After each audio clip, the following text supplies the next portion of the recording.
Hello dear student, this is Suman Chaudhary and welcome back to our YouTube channel 12th plus. आज के इस lecture में हम डिस्कस करने वाले हैं बीएससी फर्स्ट सेमेस्टर के कुछ इंपॉर्टेंट क्वेश्चन जो कि आपके यूनिट नंबर 3rd और 4th के हैं। और ये क्वेश्चन होंगे आपके पार्ट ए के, जो कि 2 मार्क्स के क्वेश्चन होते हैं। जैसा कि आप जानते हैं कि पार्ट ए से आपके 2 मार्क्स के क्वेश्चन आते हैं और हम केमिस्ट्री की यूनिट नंबर 3 एंड 4 को यहाँ पर कंसिडर करने वाले हैं, जिसके अपन 10 या फिर 12 क्वेश्चन यहाँ पर डिस्कस करेंगे।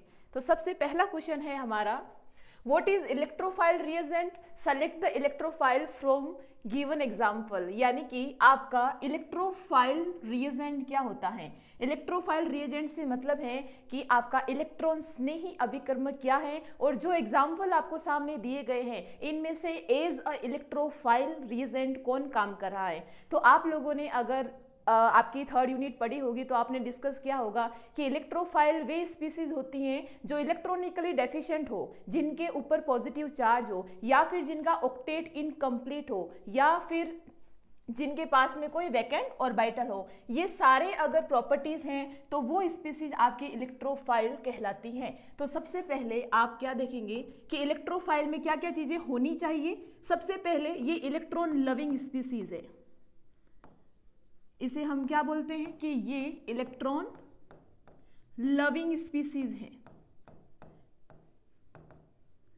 दूसरी चीज, ये किसकी तरफ अट्रैक्ट होगी, न्यूक्लियोफाइल की तरफ। क्यों? क्योंकि न्यूक्लियोफाइल जो होता है आपका वो नेगेटिवली चार्ज होता है, उसके पास में वो इलेक्ट्रॉनिकली रिच होता है, उसके पास में इलेक्ट्रॉन ज्यादा होते हैं। तो जिसके पास इलेक्ट्रॉनों की कमी है वो किसकी तरफ अट्रैक्ट होगा, उस स्पीसीज की तरफ जिसके पास में इलेक्ट्रॉन ज्यादा है। ठीक है, तो हम दूसरा पॉइंट इसमें क्या लिख सकते हैं कि इलेक्ट्रोफाइल अट्रैक्टेड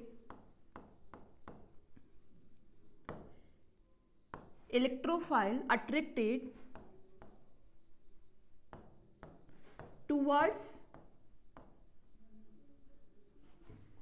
न्यूक्लियोफाइल। किसकी तरफ अट्रैक्ट होंगे ये आपके, न्यूक्लियोफाइल की तरफ। क्यों? क्योंकि न्यूक्लियोफाइल जो होता है आपका इलेक्ट्रॉनिकली रिच स्पीसीज होती है जिसमें इलेक्ट्रॉन ज्यादा पाए जाते हैं। नेक्स्ट पॉइंट हम क्या लिख सकते हैं कि इनमें वैकेंट p या फिर d ऑर्बिटल्स प्रेजेंट होते हैं। नेक्स्ट पॉइंट क्या लिख सकते हैं कि इनका जो ऑक्टेट होता है वो क्या होता है, इनकम्प्लीट होता है। ऑक्टेट के इनकम्प्लीट होने का यहाँ पर क्या मतलब है कि हम जानते हैं कि हम अष्टक नियम को फॉलो करते हैं किसी भी मॉलिक्यूल की स्टेबिलिटी को देखने के लिए। तो अगर किसी भी मॉलिक्यूल के या एटम के वैलेंस सेल में 8 इलेक्ट्रॉन हैं, दैट मीन्स कि वो क्या है, हाईली स्टेबल है। लेकिन यहाँ पर क्या होगा कि जो भी स्पीसीज होगी इलेक्ट्रोफाइल के अंदर उसके वैलेंस सेल के अंदर 8 इलेक्ट्रॉन नहीं होंगे, तो वो क्या होगी, इलेक्ट्रॉनिकली डेफिशिएंट स्पीसीज कहलाएगी। ठीक है, ये सारे जो कैरेक्टर हैं वो आपके इलेक्ट्रोफाइल के हैं। जो एग्जाम्पल आपको यहाँ पर दे रखे हैं, सबसे पहले अगर सबसे पहले एग्जाम्पल की बात करें तो ये है हमारा अमोनिया NH3। अब NH3 को अगर मैं आप लोगों को थोड़ा सा खोल के बताऊं तो नाइट्रोजन जो है वो आपके 3 हाइड्रोजन से कुछ इस तरह से जुड़ा हुआ है। ठीक है, और इसके पास में क्या है, यहाँ पर लोन पेयर प्रेजेंट है। आगे बात समझ में, नाइट्रोजन के पास में क्या है, ऊपर लोन पेयर प्रेजेंट है। तो ये नाइट्रोजन क्या है, लोन पेयर वाला है। दैट मीन्स कि इलेक्ट्रॉनिकली रिच है, इलेक्ट्रॉनों को देने की टेंडेंसी रखता है। आगे बात समझ में, तो ये हमारा इलेक्ट्रोफाइल नहीं है। दूसरा है हमारा AlCl3। AlCl3 के अंदर आपका जो है वैकेंट ऑर्बिटल पाया जाता है, इस वजह से ये किसकी तरह काम करेगा, इलेक्ट्रोफाइल की तरह काम करेगा। अगर H2O की बात करें अपन तो H2O के अंदर 2 लोन पेयर पाए जाते हैं। ये आपका H2O का स्ट्रक्चर है और इसके पास 2 लोन पेयर पाए जाते हैं, और जिनके पास लोन पेयर यानी कि एकांकी इलेक्ट्रॉन युग्म है वो इलेक्ट्रॉनिकली रिच स्पीसीज हैं और वो न्यूक्लियोफाइल की तरह काम करती हैं, ना कि इलेक्ट्रोफाइल की तरह। तो H2O भी क्या है, हमारा न्यूक्लियोफाइल है, इलेक्ट्रोफाइल नहीं है। अगर हम बात करें ZnCl2 की तो ZnCl2 के अंदर भी वैकेंट ऑर्बिटल्स पाए जाते हैं, रिक्त कक्षक पाए जाते हैं, इसलिए आपका ZnCl2 भी किसकी तरह काम करेगा, एज अ इलेक्ट्रोफाइल काम करेगा। ठीक है, नेक्स्ट है हमारा CH3+। यहाँ पर जो CH3 है इसके ऊपर जो पॉजिटिव चार्ज है ये इस चीज को इंडिकेट करता है कि आपके कार्बन के वैलेंस शेल में इलेक्ट्रॉनों की कमी है। आ गई बात समझ में। और जिस एटम के पास में या मॉलिक्यूल के पास में इलेक्ट्रॉनों की कमी होती है वो क्या कहलाता है, हमारा इलेक्ट्रोफाइल कहलाता है। तो CH3+ भी क्या हो गया, हमारा इलेक्ट्रोफाइल हो गया।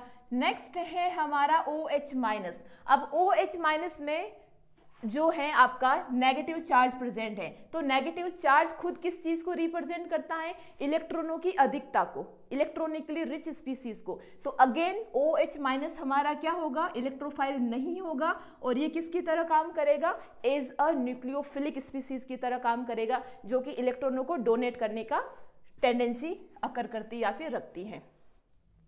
नेक्स्ट क्वेश्चन है हमारा, what is homolytic and heterolytic bond cleavage.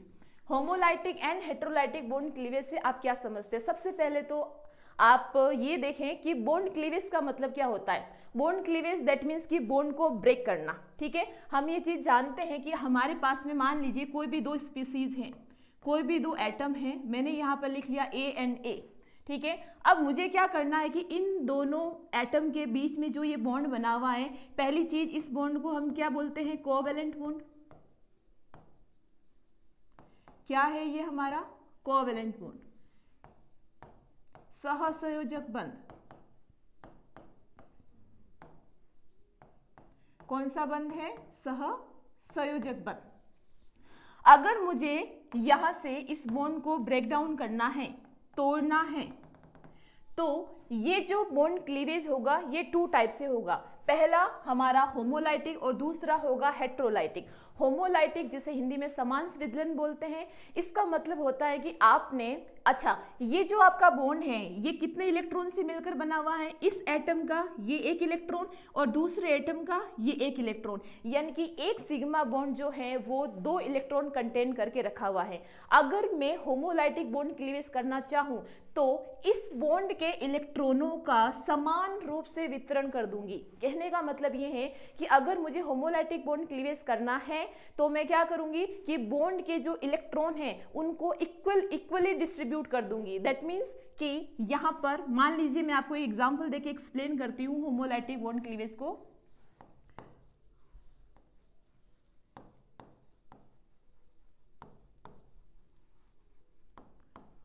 Homolytic में होमो का मतलब होता है समान या इक्वल, ठीक है। तो यहां से हमने क्या देखा, मान लीजिए मेरे पास में एग्जांपल है Cl2। अब Cl2 जो है मेरा क्लोरीन गैस, ये इस तरह से है। इस क्लोरीन एटम और इस वाले क्लोरीन एटम के बीच का जो ये कोवैलेंट बॉन्ड है, इनके पास में 2 इलेक्ट्रॉन है, एक इलेक्ट्रॉन इस क्लोरीन का यहाँ पर और दूसरा इलेक्ट्रॉन इस क्लोरीन का यहाँ पर। अब मुझे क्या करना है, इस बॉन्ड को ब्रेक करना है। मैं इस बॉन्ड को break according to homolytic bond cleavage अगर करना चाहूँ तो मैंने अभी बोला है कि होमोलाइटिक बॉन्ड क्लीवेज के अंदर जो इलेक्ट्रॉन होते हैं उनका डिस्ट्रीब्यूशन कैसा होता है, इक्वल होता है। तो हम क्या लिखेंगे, equal distribution of bond electron, यानी कि बंध के इलेक्ट्रॉनों का समान रूप से वितरण होना। दैट मीन्स कि एक इलेक्ट्रॉन जो होगा वो आपका इस क्लोरीन के ऊपर आ जाएगा और दूसरा इलेक्ट्रॉन जो होगा वो आपका इस क्लोरीन के ऊपर आ जाएगा, ठीक है। तो ओवरऑल जो आपकी स्पीसीज बनेगी वो किस तरह से बनेगी, Cl, एक इलेक्ट्रॉन यहां पर आ गया और दूसरा इस क्लोरीन के ऊपर भी क्या आ गया, आपका एक इलेक्ट्रॉन आ गया। अब आप मुझे बताएं कि इस तरह की स्पीसीज को हम क्या बोलते हैं, इस तरह की स्पीसीज को हम बोलते हैं फ्री रेडिकल, यानी कि मुक्त मूलक। क्या बोलते हैं हम इनको, फ्री रेडिकल या फिर मुक्त मूलक। यानी कि हम ये कह सकते हैं कि होमोलाइटिक बॉन्ड क्लीवेज से हमारा बॉन्ड क्लीवेज हुआ और इससे इलेक्ट्रॉनों का इक्वली डिस्ट्रीब्यूशन हो गया, दोनों एटम के पास में इक्वल इलेक्ट्रॉन्स आ गए। इक्वल इलेक्ट्रॉन आने के बाद में हमने ये देखा कि जो हमारा प्रोडक्ट बन रहा है बॉन्ड क्लीवेज के बाद में, उनमें हर एक एटम के ऊपर क्या है, एक एक इलेक्ट्रॉन आ गया। अब ये जो इलेक्ट्रॉनों से बनी हुई जो स्पीसीज है, इसको आपने क्या बोला है, फ्री रेडिकल या फिर मुक्त मूलक। आगे बात समझ में। दूसरा है हमारा विस्मांस विदलन या फिर हेट्रोलाइटिक बॉन्ड क्लीवेज। तो विस्मांस विदलन या हेट्रोलाइटिक बॉन्ड क्लीवेज का मतलब क्या होता है? सबसे पहले हेट्रो का मतलब क्या है, इधर देखिए। जैसे होमो का मतलब होता है इक्वल, वैसे ही हेट्रो का मतलब होता है अनइक्वल, असमान वितरण होना इलेक्ट्रॉनों का। हेट्रो का मतलब क्या है? यहां पर जो हेट्रो वर्ड है इसका मतलब होता है unequal distribution. This is unequal distribution of electron. और ये इलेक्ट्रॉन कौन से बॉन्ड के होंगे? कोवैलेंट बॉन्ड के होंगे, आपके सहसंयोजक बन के। अगर यहां पर मैं एक एग्जांपल लेके आपको एक्सप्लेन करना चाहूं तो एग्जांपल है मेरा HCl। यहां पर अगर मैं देखूं तो मेरा जो हाइड्रोजन है, यहां पर देखें तो हाइड्रोजन जो है वो सिग्मा बॉन्ड से क्लोरीन एटम से जुड़ा हुआ है। अब ये जो हमारा बॉन्ड है ये कौन सा है? कोवेलेंट बॉन्ड है। और कोवेलेंट बॉन्ड होने के कारण एक इलेक्ट्रॉन हाइड्रोजन का यहाँ पर है और दूसरा इलेक्ट्रॉन क्लोरीन का यहाँ पर है। अब अगर मुझे यहाँ से बॉन्ड क्लीवेज करना है तो हमने अभी ऊपर देखा है कि हेट्रोलाइटिक बॉन्ड क्लीवेज का मतलब होता है बॉन्ड के इलेक्ट्रॉनों का अनइक्वल रीडिस्ट्रीब्यूशन। अनइक्वल रीडिस्ट्रीब्यूशन का मतलब क्या होता है कि या तो इस बॉन्ड के दोनों इलेक्ट्रॉन हाइड्रोजन के ऊपर चले जाएंगे या फिर इस बॉन्ड के दोनों इलेक्ट्रॉन क्लोरीन के ऊपर चले जाएंगे। अब यहाँ पर हमारे पास में पहली चीज ये आती है कि हम इलेक्ट्रॉनों को कंप्लीटली ट्रांसफर कौन से एटम के ऊपर करेंगे। तो हम ये चीज जानते हैं कि यहाँ पर हम इलेक्ट्रोनेगेटिविटी का फैक्टर काम में लेते हैं, विद्युत ऋणता का फैक्टर काम में लेते हैं, जो आपको ये बताती हैं कि मोर इलेक्ट्रोनेगेटिव आपका जो एटम होता है वो लेस इलेक्ट्रोनेगेटिव एटम से इलेक्ट्रॉनों को अपनी तरफ अट्रैक्ट करने की पावर रखता है। तो अगर हम देखें हाइड्रोजन और क्लोरीन, तो हाइड्रोजन और क्लोरीन में से जो आपका क्लोरीन एटम है इसकी इलेक्ट्रोनेगेटिविटी हाइड्रोजन से ज्यादा होती है। तो हाइड्रोजन जो होगा लेस इलेक्ट्रोनेगेटिव होने की वजह से अपने बॉन्ड के इलेक्ट्रॉनों को अपने पास नहीं रख पाएगा, इसके पास इतनी टेंडेंसी नहीं है कि ये अपने बॉन्ड के इलेक्ट्रॉनों को अपने पास रख पाए। तो क्या होगा, ये जो क्लोरीन है अपने खुद के इलेक्ट्रॉन को और हाइड्रोजन के इलेक्ट्रॉन को क्या कर लेगा, अपनी तरफ ट्रांसफर कर लेगा। अगर ये दोनों इलेक्ट्रॉन क्लोरीन के ऊपर चले गए तो यहाँ पर ओवरऑल क्या बन गया, हाइड्रोजन के ऊपर इलेक्ट्रॉनों की कमी आ गई। तो जहां इलेक्ट्रॉनों की कमी आती है वहां हम पॉजिटिव साइन रखते हैं, और जहां इलेक्ट्रॉनों का कंप्लीटली ट्रांसफर हो गया है जिस एटम के ऊपर, उसके ऊपर कौन सा चार्ज आ जाएगा, नेगेटिव चार्ज। आ गई बात समझ में। तो नेगेटिव चार्ज क्यों आया, क्योंकि बॉन्ड के दोनों इलेक्ट्रॉन क्लोरीन के ऊपर चले गए, दैट्स वाई यहाँ पर नेगेटिव चार्ज आया है। और हाइड्रोजन का खुद का एक इलेक्ट्रॉन भी क्लोरीन के पास चला गया, इसलिए हाइड्रोजन के ऊपर पॉजिटिव चार्ज आया है। ठीक है, यहाँ पर अगर आपने देखा तो ये फ्री रेडिकल नहीं बने हैं, यहाँ पर जो आपकी स्पीसीज बनी है हेट्रोलाइटिक बॉन्ड क्लीवेज के बाद में, ये है आपके आयंस।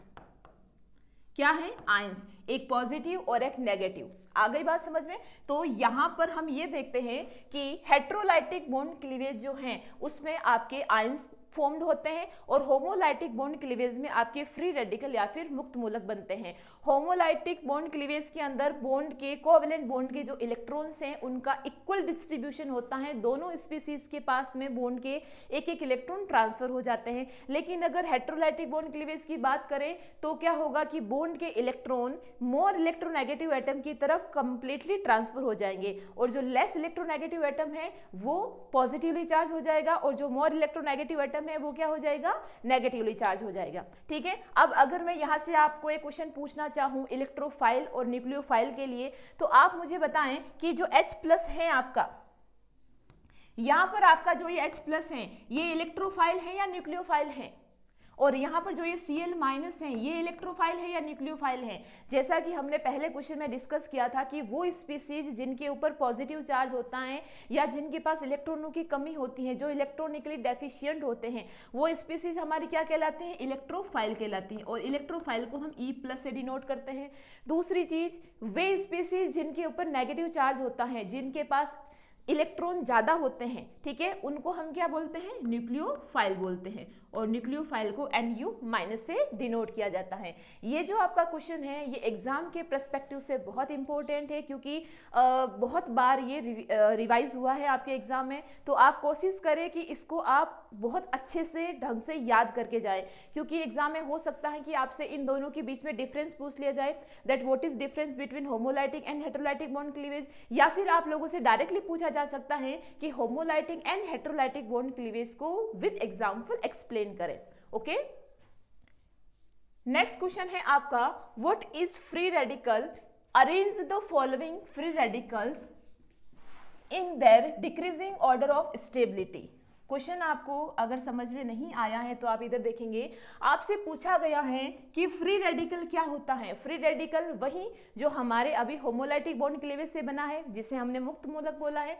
तो फ्री रेडिकल क्या होगा आपका? सबसे पहली चीज इसमें कि फ्री रेडिकल ऐसी स्पीसीज होती हैं जो कि होमोलाइटिक बॉन्ड क्लीवेज के बाद में बनती हैं। आ गई बात समझ में? तो हम यहां पर क्या लिखेंगे कि in free radical homolytic bond cleavage is present. क्या है इसमें? होमोलाइटिक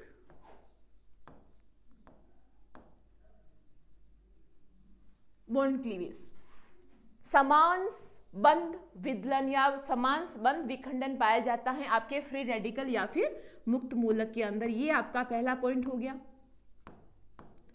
दूसरी चीज, अब होमोलाइटिक बॉन्ड क्लीवेज से एक इलेक्ट्रॉन आपके एक स्पीसीज के ऊपर चला गया, तो क्या मैं ये कह सकती हूं कि फ्री रेडिकल जो होता है उसके पास में एक अनपेड इलेक्ट्रॉन पाया जाता है? तो हम यहां पर क्या लिखेंगे? Free radical contain one unpaired electron. क्या होता है फ्री रेडिकल के ऊपर? एक अयुग्मित इलेक्ट्रॉन उपस्थित होता है। अभी इसका एग्जाम्पल लेंगे हम, लेकिन पहले आपको यह पता होना चाहिए कि फ्री रेडिकल बनता किससे है? होमोलाइटिक बॉन्ड क्लीवेज से बनता है। और होमोलाइटिक बॉन्ड क्लीवेज से बनने की वजह से जो स्पीसीज होगी उसके ऊपर क्या होगा? एक अनपेड इलेक्ट्रॉन आ जाएगा। अब एक अनपेड इलेक्ट्रॉन का होना ये किस बात को इंडिकेट करता है? इलेक्ट्रॉनिकली रिच स्पीसीज को या फिर इलेक्ट्रॉनिकली डेफिशिएंट स्पीसीज को? आप एक बात बताएं, हम जब भी इलेक्ट्रॉन का युग्मन पढ़ते हैं, जब हम इलेक्ट्रॉनों की पेयरिंग पढ़ते हैं, तब हम ये बोलते हैं कि एक इलेक्ट्रॉन हमारा ऐसा और दूसरा इस तरह से, ये हमारा पेड होता है, और एक होता है इस तरह से अनपेड। तो जो हमारे पेड इलेक्ट्रॉन होते हैं ये क्या होते हैं? फुलफिल्ड होते हैं। और जो अनपेड इलेक्ट्रॉन होते हैं उनको हम क्या बोलते हैं कि ये क्या है? इलेक्ट्रॉनिकली डेफिशिएंट स्पीसीज के अंदर आते हैं। इलेक्ट्रॉनों की कमी वाली जो आपकी स्पीसीज होगी उसके अंदर इनको कंसीडर किया जाएगा। तो ओवरऑल जो आपका फ्री रेडिकल है वो क्या है? इलेक्ट्रॉनिकली डेफिशिएंट स्पीसीज है। तो आप लिख लेंगे free radical is also electronically deficient species.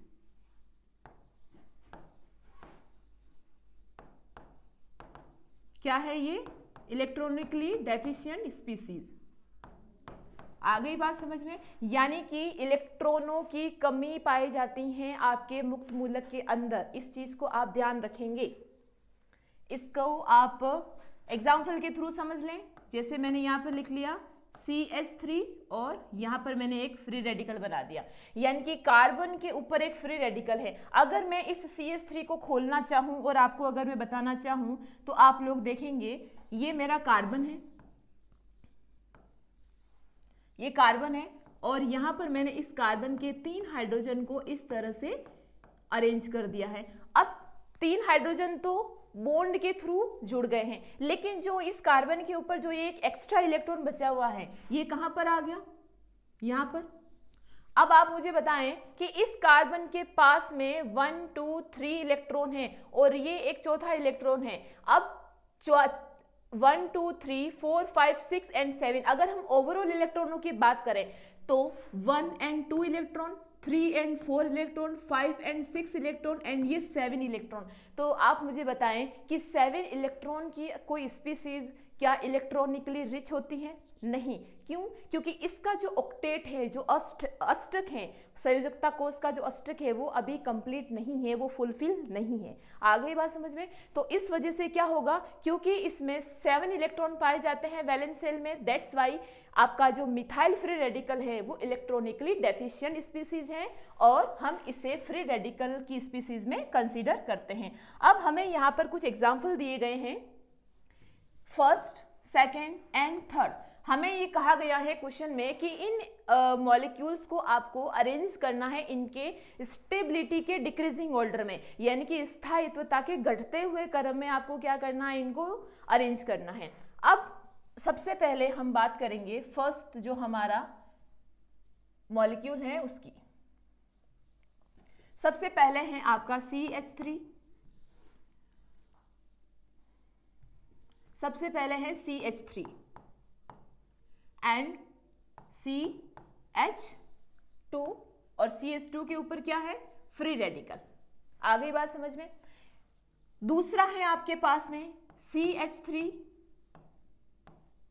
2 CH and free radical, और तीसरा क्या है आपके पास में, मिथाइल के 3 एटम और 1 कार्बन और इसके ऊपर क्या है आपका फ्री रेडिकल। आ गई बात समझ में? अब आप मुझे बताएं कि इन तीनों को अगर हम डिग्री के अकॉर्डिंग देखें तो जो ये वाला आपका पूरा ग्रुप है, जो पूरी स्पीसीज है, ये क्या 1 डिग्री है, क्या ये 2 डिग्री है, क्या ये 3 डिग्री है? क्या मतलब होता है 1 डिग्री, 2 डिग्री एंड 3 डिग्री का, इसको समझेंगे जरा।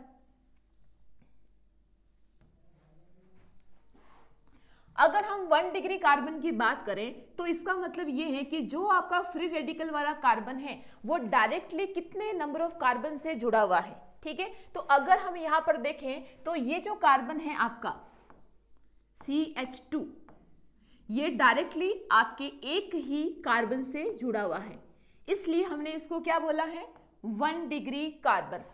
दूसरा, अगर मैं दूसरे वाले एटम को, मॉलिक्यूल को खोलना चाहूं तो मैं कैसे लिखूंगी कि इस कार्बन से एक CH3 यहाँ जुड़ा हुआ है, दूसरा कुछ इस तरह से जुड़ा हुआ है और यहाँ पर एक हाइड्रोजन इस तरह से अरेंज है और इसके ऊपर क्या है, एक हमारा फ्री रेडिकल है। आ गई बात समझ में? तो ये फ्री रेडिकल वाला जो आपका कार्बन एटम है ये डायरेक्टली अगेन 2 कार्बन एटम से जुड़ा हुआ है, दैट्स वाई हमने इसको क्या बोला है, 2 डिग्री कार्बन। अगर हम बात करें इस वाले स्पीसीज की तो अगर हम इसे खोलें तो ये किस तरह से अरेंज होगा, कार्बन, और इस कार्बन से आपके डायरेक्टली 3 मिथाइल ग्रुप जुड़े हुए हैं, CH3, CH3 एंड CH3, और कोई हाइड्रोजन नहीं है। क्यों? क्योंकि यहाँ पर आपका एक फ्री रेडिकल आएगा। ये कौन सा कार्बन हो गया आपका, 3 डिग्री कार्बन। ओके, अब हमें यहाँ पर इस चीज से कोई मतलब नहीं है कि हमारा कार्बन 1 डिग्री है, 2 डिग्री है, 3 डिग्री है या फिर कौन सा है। हमें यहाँ पर स्टेबिलिटी के ऑर्डर में सिर्फ ये देखना है कि जो आपके number of methyl group directly free radical वाले कार्बन से जुड़े हुए हैं उनका क्या काम है स्टेबिलिटी के ऑर्डर में। क्या ये मिथाइल ग्रुप इस फ्री रेडिकल की स्टेबिलिटी को बढ़ाएंगे या फिर घटाएंगे। अगर आप लोगों ने इंडक्टिव इफेक्ट पढ़ा होगा, अगर आप लोगों ने प्रेरणिक प्रभाव पढ़ा हो तो आपको पता होगा कि जो CH3 ग्रुप होता है ये प्लस आई इफेक्ट को डिनोट करता है और जो प्लस आई इफेक्ट वाले होते हैं वो इलेक्ट्रॉनों को देने की कोशिश करते हैं, ठीक है। तो क्योंकि आपका मिथाइल ग्रुप जो है इसमें प्लस आई इफेक्ट पाया जाता है, धनात्मक प्रेरणिक प्रभाव पाया जाता है, तो ये क्या करेगा, इस CH2 के कार्बन एटम को अपने इलेक्ट्रॉन डोनेट करेगा। इस कार्बन के पास में इलेक्ट्रॉनों की कमी है।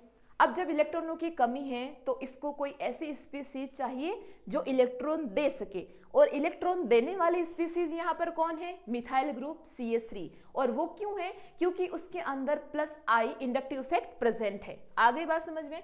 चलो, यहाँ पर एक CH3 ग्रुप है और ये अपने इलेक्ट्रॉनों को किसे डोनेट कर रहा है, इस फ्री रेडिकल वाले कार्बन को, ठीक है। लेकिन अगर हम 2 डिग्री फ्री रेडिकल की बात करें या 2 डिग्री कार्बन की बात करें, तो इस कार्बन को इलेक्ट्रॉन देने के लिए एक नहीं बल्कि 2 मिथाइल ग्रुप प्रेजेंट हैं।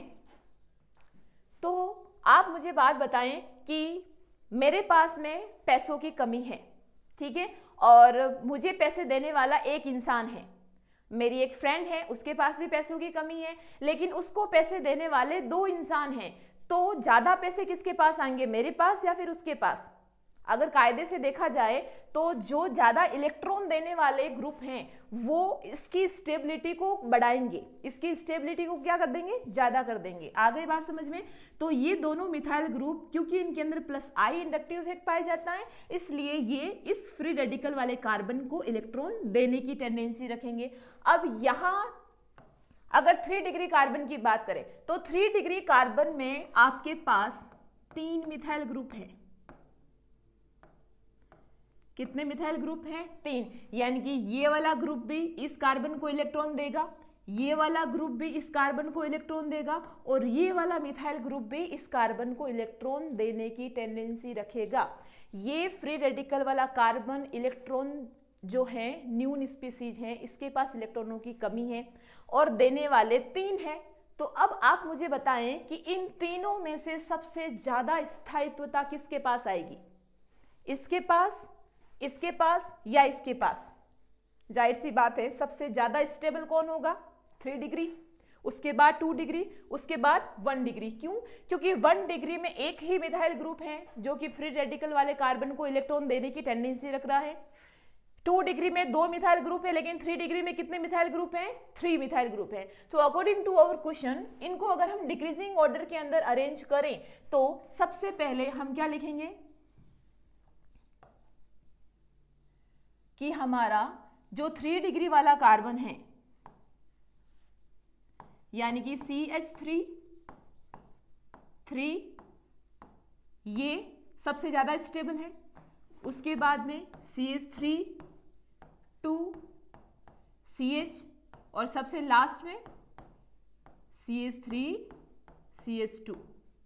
ये यानी कि ये आपका सबसे कम स्थायी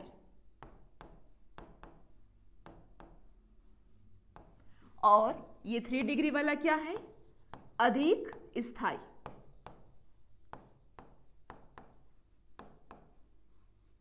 ठीक है, और जब अधिक स्थायी से कम स्थायी की तरफ हम जा रहे हैं तो ये स्टेबिलिटी का कौन सा ऑर्डर है आपका? डिक्रीजिंग ऑर्डर, घटता हुआ क्रम। आ गई बात समझ में? नेक्स्ट क्वेश्चन है आपका, what is chiral carbon? Very very important question, stereochemistry का क्वेश्चन है कि कायरल कार्बन या फिर किरेल कार्बन से आप क्या समझते हैं। तो इसको हम ऐसे समझेंगे कि जो कार्बन एटम होता है, सबसे पहले तो आप ये अपने दिमाग में लाएं कि कार्बन एटम जो होता है वो 4 वैलेंसी से जुड़ता है, यानी कि डायरेक्टली 4 बॉन्ड बनाता है। अगर आपका कार्बन एटम की जो चारों वैलेंसी हैं वो अलग अलग एटम से जुड़ी हुई हो तो उस कार्बन को आप क्या बोलते हैं? कायरल कार्बन बोलते हैं। यानी कि हम ये कह सकते हैं कि जो आपका कायरल कार्बन है वो अनसिमेट्रिकली अरेंज्ड या फिर बॉन्डेड होता है डिफरेंट एटम से। आ गई बात समझ में? एग्जाम्पल की बात करूं तो मान लीजिए मेरे पास में ये कार्बन है और इस कार्बन की ये 4 वैलेंसीज हैं, 4 संयोजकताएं हैं। ये वाला जो बॉन्ड है ये मान लीजिए मेरा हाइड्रोजन से जुड़ा हुआ है, ये वाला बॉन्ड मेरा Cl यानी कि क्लोरीन से जुड़ा हुआ है, ये वाला बॉन्ड मेरा OH ग्रुप से जुड़ा हुआ है और ये वाला जो बॉन्ड है मेरा ये CH3 से जुड़ा हुआ है। आ गई बात समझ में? ये जो सेंटर कार्बन एटम है इसकी 4 वैलेंसीज 4 डिफरेंट एटम से बॉन्डेड हैं। तो अगर इस तरह का कोई अरेंजमेंट आपको मिल रहा है तो इस कार्बन को हम बोलते हैं कायरल कार्बन या फिर किरेल कार्बन। आ गई बात समझ में? जिसमें कार्बन अलग अलग 4 डिफरेंट एटम से बॉन्डेड होगा और इस तरह के कार्बन एटम को आप कुछ इस तरह से रिप्रेजेंट करते हैं जिसके ऊपर स्टार लगा हुआ होता है। ठीक है, तो इस कार्बन को आप कायरल कार्बन भी बोल सकते हैं।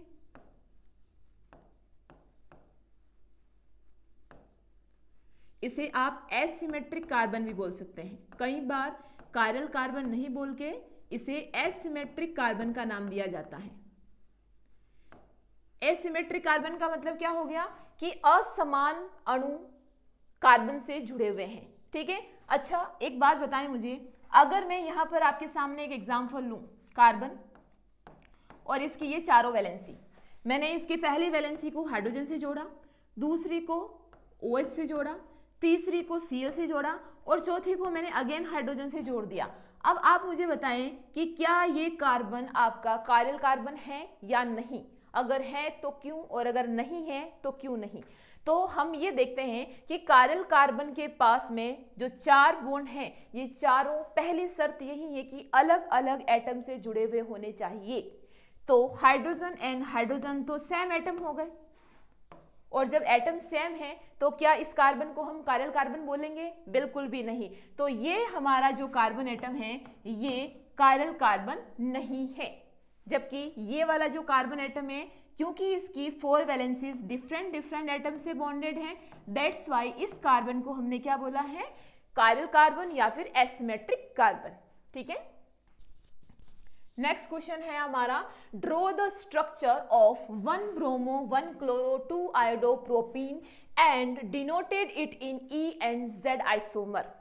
जब आपने स्टीरियोकेमिस्ट्री पढ़ी होगी तब आपने EZ configuration, RS configuration, DL configuration, plane polarised light क्या होती हैं, ऑप्टिकली आइसोमेरिज्म क्या होते हैं, ज्योमेट्रिकल आइसोमेरिज्म क्या होते हैं, बहुत सारी चीज़ें आपने डिस्कस की होगी। और आई थिंक अगर आप लोगों ने ढंग से नहीं पढ़ा होगा स्टीरियोकेमिस्ट्री को तो आपके लिए वो लिटिल बिट कन्फ्यूजन वाला भी रहा होगा, क्योंकि ये आपके जितने भी कंसेप्ट इसके अंदर स्टीरियो के अंदर आते हैं वो सारे के सारे बेसिक चीज़ों के ऊपर डिपेंड करते हैं। अगर आपने छोटी छोटी चीज़ों को नेग्लेक्ट किया तो आप कोई भी क्वेश्चन को सॉल्व नहीं कर पाएंगे। जैसे आपको यहाँ पर ये क्वेश्चन दे रखा है, यहाँ पर आपको दिया है 1 ब्रोमो 1 क्लोरो 2 आयोडो प्रोपीन। अब वो बच्चे जिनको IUPAC नहीं आती हैं, जिनको किसी भी मॉलिक्यूल के आयुपेक नेम से स्ट्रक्चर बनाना नहीं आता है, उनके लिए ये सवाल खोटा होगा।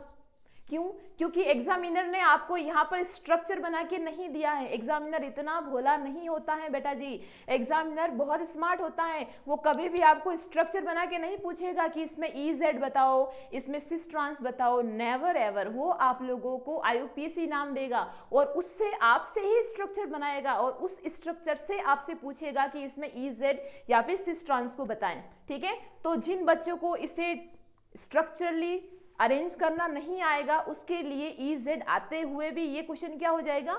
रॉन्ग हो जाएगा। तो मैं आप लोगों को बता रही हूं कि इसको हम सबसे पहले कैसे स्ट्रक्चरली अरेंज करेंगे। तो आप लोग देखेंगे, सबसे पहले हमें यहाँ पर 1 और 1 पे एक ब्रोमो दे रखा है और एक क्लोरो दे रखा है, और दूसरे कार्बन के ऊपर आपको आयोडो यानी कि आयोडीन दे रखी है, और उसी कार्बन के ऊपर आपको मेरे हिसाब से एक मिथाइल ग्रुप दे रखा होगा। क्योंकि जब भी हम E और Z आइसोमर पढ़ते हैं हम हमेशा क्या देखते हैं कि ये E और Z आइसोमर जो है हमारा, ये कार्बन डबल बॉन्ड, कार्बन के जो डायरेक्टली बॉन्डेड 2 वैलेंसीज होती हैं उनके ऊपर डिपेंड करता है। तो हमें यहाँ पर दिया है प्रोपीन, और प्रोपीन के बाद में हम लोग यहाँ पर इस वाले कार्बन को नंबर 1 और इस वाले कार्बन को अगर नंबर 2 दें तो 1 कार्बन पे आपका क्या जुड़ा हुआ है? 1 पे ब्रोमो, चलिए मैंने इधर ब्रोमो के लिए Br लिख दिया। 1 पे क्लोरो यानी कि इसी कार्बन पे आपका Cl भी जुड़ा हुआ है।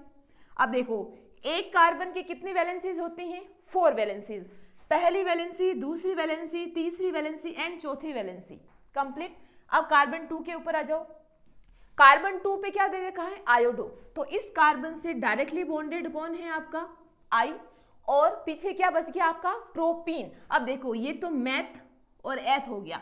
अब अगर प्रोप की बात करेंगे तो एक तीसरा कार्बन और आएगा, ये लो हमने जोड़ दिया CH3 यहाँ पर। ये कौन सा कार्बन है आपका?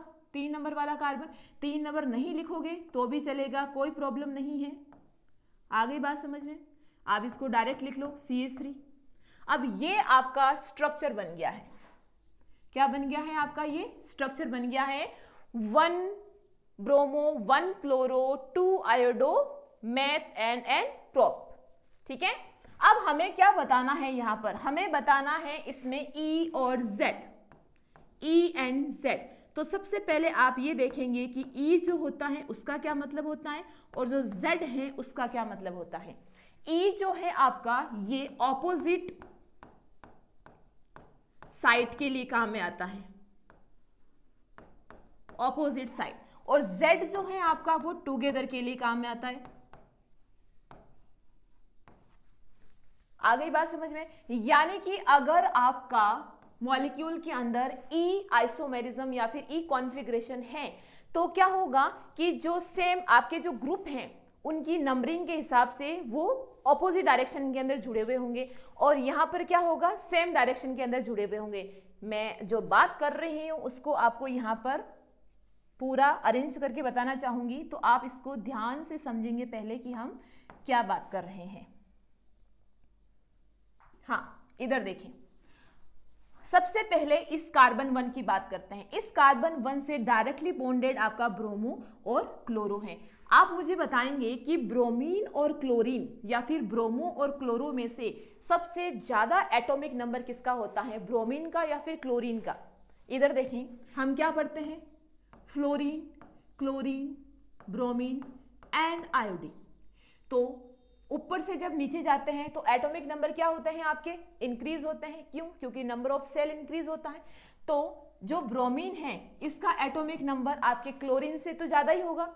तो जिसका एटॉमिक नंबर C1 कार्बन से जो दो एटम जुड़े हुए हैं उन दोनों की कंपेयर करेंगे पहले, उसके बाद में C2 कार्बन वाले दोनों एटम की कंपेयर करेंगे। आ गई बात समझ में? तो C1 कार्बन से जो आपका ब्रोमो और क्लोरो जुड़ा हुआ है उसमें ब्रोमो का एटॉमिक नंबर ज्यादा है, इसलिए हम इसको 1 नंबर देंगे और क्लोरीन को हम 2 नंबर देंगे according to their atomic number. आ गई बात समझ में? As it is C2 carbon में अगर आयोडीन और कार्बन की बात करें, देखो हम बात कर रहे हैं कार्बन से डायरेक्ट जो बॉन्ड बनाकर जुड़े हुए हैं उस एटम की, तो यहाँ पर कार्बन से डायरेक्टली बॉन्ड कौन बना रहा है, आपका आयोडीन, और यहाँ पर कार्बन से डायरेक्टली बॉन्ड कौन बना रहा है, आपका CH3। मैडम हाइड्रोजन क्यों नहीं बना रहा है? तो बेटा हम इसको कैसे लिखते हैं, ये हमारा कार्बन और ये इसके 3 हाइड्रोजन, इसको ऐसे समझ लो अगर आपको समझ में नहीं आए तो। ठीक है, तो कार्बन से डायरेक्टली कौन जुड़ा हुआ है, आपका कार्बन। आ गई बात समझ में? तो इस हिसाब से हम क्या बोलेंगे कि हमारा जो आयोडीन है इसको हम 1 नंबर देंगे और कार्बन को हम 2 नंबर देंगे। क्यों? क्योंकि आयोडीन जो है या जो आयोडो है उसका एटॉमिक नंबर कार्बन से ज्यादा होता है।